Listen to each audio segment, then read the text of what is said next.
So I should probably start by giving some of the backstory around these coins and this concept of giving me coins. So first of all, Shiba Inu, as you said, is this kind of knockoff of Dogecoin, right? And Dogecoin was this initial kind of fun coin that was created back, I think, around 2014 or so. And it was just created by Jackson Palmer and like put it out as a joke for a couple of hours, and a community formed around it. And at the beginning, people didn't take it very seriously. I actually remember putting about $25,000 into Doge sometime around 2016. And I just remember just thinking to myself, like, okay, how am I going to explain to my mom that I just invested $25,000 into dog coins? And like, what even are dog coins? Like, the only interesting thing about this coin is that there's, a logo of a dog somewhere.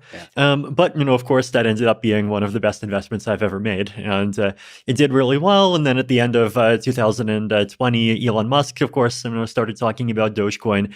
And the market cap just like shot up to about $50 billion. Actually, and it shot up multiple times, right? Like the first time it went up from about 0.8 cents to about like 7 cents. And this just happened all in one day. And I remember this was when I was still in Singapore in the middle of COVID. And I saw that the price just went up by 1,000%. And I was like, oh my God, my Doge is worth like a lot. And so I immediately called up some of my friends and told them to like drop everything and scramble. And I sold half the Doge, and I got $4.3 million, donated the proceeds to give directly. And a few hours after I did this, the price dropped back down from about 7 cents to 4 cents, right? So I managed to sell the Doge at the top, and I remember just feeling like I was such an amazing trader. But then, of course, the price went up from 4 cents, then to 7, and then 50, and just like Doge becoming this big phenomenon where there's even a lot of people that have heard of Doge that have not heard of Ethereum. Is just like something even I wasn't predicting, right? And so after that, of course, we have Doge, and then people are thinking, well, if the leading dog token is worth $50 billion, then surely the second largest dog token deserves, at least 7 or 8 billion, right? Like, I feel like that's kind of what the mindset of these Shiba people is.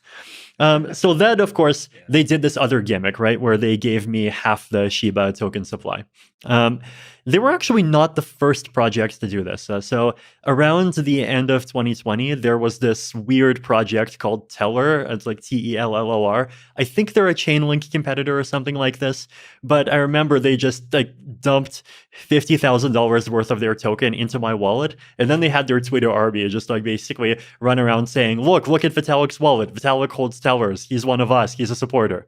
And as soon as I discovered this, I just like publicly sold the Teller tokens on Uniswap, and this created a bit of a Twitter splat. Now, the Shiba people were more clever. The Shiba people, instead of dumping to that wallet, they dumped to my cold wallet, right? So in like cryptocurrency, right, there's this concept of like cold wallets and hot wallets. Basically, like the thing that actually owns your money is like this 80-digit number called a private key, right? And a hot wallet is when that private key is just stored in memory on your computer, on your phone, really easy to access.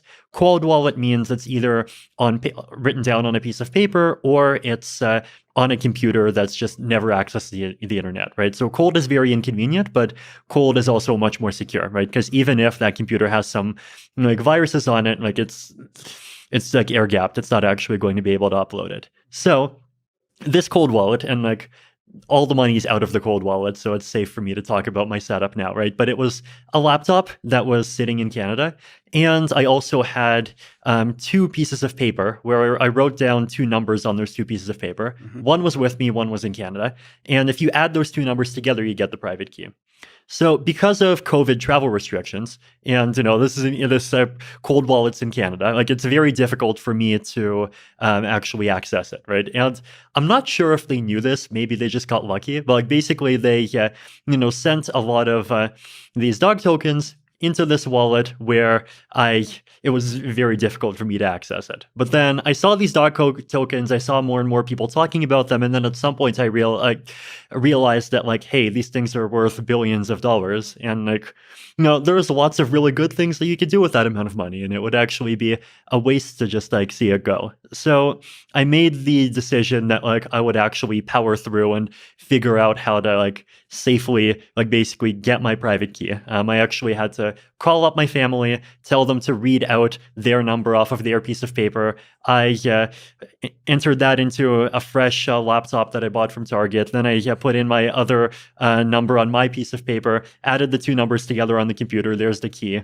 And at the same time, like, just scrambled for 2 days, setting up a new wallet where I could move my ETH to safely, like getting people to be multi-sig partners, just like doing all sorts of like stuff that, 10 years ago you would expect to just be part of a cyberpunk, science fiction novel, but, now it's all real. So you're doing this all by yourself, essentially. Most of it by myself. So you have to keep it secret. Right. And I needed my family to actually like go and read the number on their piece of paper. And then I, in my new multi-sig wallet, like there's other people that are signatories. But, I'm obviously not going to reveal any details beyond that.